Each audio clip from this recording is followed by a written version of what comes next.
নিউক্লিয়াসের অন্যতম প্রতিষ্ঠাতা ও স্বাধীন বাংলার রূপকার সিরাজুল আলম খান দাদাভাইয়ের প্রথম মৃত্যুবার্ষিকী উপলক্ষে নোয়াখালীতে কর্নেল আবু তাহের সংসদের উদ্যোগে তার সমাধিস্থলে শ্রদ্ধা নিবেদন করা হয়েছে। রবিবার বিকেল 4টায় নোয়াখালী জেলা জাসদ নেতা এস.এম. রহিমুল্লাহ নেতৃত্বে পুষ্পস্তবক অর্পণের মাধ্যমে শ্রদ্ধা নিবেদন করা হয়। এ সময় উপস্থিত ছিলেন শ্যামলকান্তি দে, মফিজুর রহমান, জয়নাল আবদিন মানিক সরকার, লকিয়তুল্লাহ মান্নান, গিয়াস উদ্দিন রিপন, জহিরুল হক চৌধুরী রানা, নূরে আলম সিদ্দিকী, মোহাম্মদ ফরিদ উদ্দিন, মোশাররফ হায়দার জাহাঙ্গীর সহ অনেকে। এ সময় বক্তারা বলেন, স্বাধীনতার স্বপ্নদ্রষ্টা এবং নিউক্লিয়াসের প্রতিষ্ঠাতা ও জাসদের প্রতিষ্ঠাতা দাদা সিরাজুল আলম খানের আজ প্রথম মৃত্যুবার্ষিকী। আমরা শহীদ কর্নেল তাহের স্মৃতি সংসদ নোয়াখালী জেলা কর্তৃক আয়োজিত নিরহংকার একজন মেধাবী মানুষ, যিনি জীবনে চাইলে এই দেশের অনেক সিংহভাগ সুখ ভোগ করতে পারতেন, কিন্তু তিনি সাধারণ জীবনযাপন করে এই দেশের মানুষকে ভালোবেসে এই দেশের মানুষের জন্য উনি একটি বই, কতগুলো বই পুস্তিকা লিখে তান্ত্রিক রূপরেখা, এই দেশ কীভাবে চলতে পারে এইটার উপর লিখছেন। এই দাদা এই 500 আসনের পার্লামেন্টের কথা বলে গেছেন,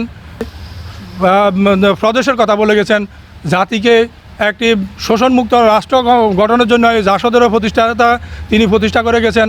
আজকের এই প্রথম মৃত্যুবার্ষিকী দাদার প্রতি শ্রদ্ধা নিবেদন করে আমি আমার বক্তব্য শেষ করতে গিয়ে জীবন দিয়েছেন। আমি সকল মুক্তিযোদ্ধাদের আত্মার মাগফিরাত কামনা করছি। খান এই দেশে যদি জন্মগ্রহণ না করতেন হয়তো বাংলাদেশের জন্ম হতো না। যাই সিরাজ আলম খানের আত্মার মাগফিরাত করছি। সে খুব ভালো লোক ছিলেন, যার জন্য আজকে বাংলাদেশে আমরা জাসদ প্রতিষ্ঠিত হয়েছি এবং এই কর্নেল তাহের স্মৃতি সংসদের উদ্যোগে আমরা মুসলিম কয়েকজন এখানে আসছি। দেশের নেতা ছিলেন, উনি একজন জ্ঞানী লোক ছিলেন, বুদ্ধিমান লোক ছিলেন। আল্লাহ যেন ওনাকে জান্নাতবাসী করে। এবং উনি শ্রমজীবী, কর্মজীবী, পেশাজীবী মানুষকে নিয়ে চিন্তা করতেন, দেশকে পরিচালনার জন্য উন্মুক্ত চিন্তার, জনগণের উপকারার্থে যা কিছু করা সম্ভব বা যা কিছু করা প্রয়োজন তা নিয়ে উনি বিভিন্ন বইতে আলোকপাত করেছেন। সিরাজ আলম খান দাদা সাহেব অত্যন্ত ছোটোবেলা থেকে ওনার সান্নিধ্যে আমি মানুষ হয়েছি, স্মরণ করি, ওনাকে শ্রদ্ধা করি। যদি কোনো গুণা থাকে ওনার জীবনের সমস্ত গুণাগুলি আল্লাহ পাক ওনাকে হাফেজ মহিউদ্দিন সাহেবের উসিলা দয়ালু নবীর তোফাইল আল্লাহ পাক ক্ষমা করে দিন। একটাই আকুল আবেদন যে জাতীয় সমাজতান্ত্রিক দলের প্রতিষ্ঠাতা উনি, উনার ছবি যেন জাতীয় সমাজতান্ত্রিক দলের ব্যানারে উনার থাকে।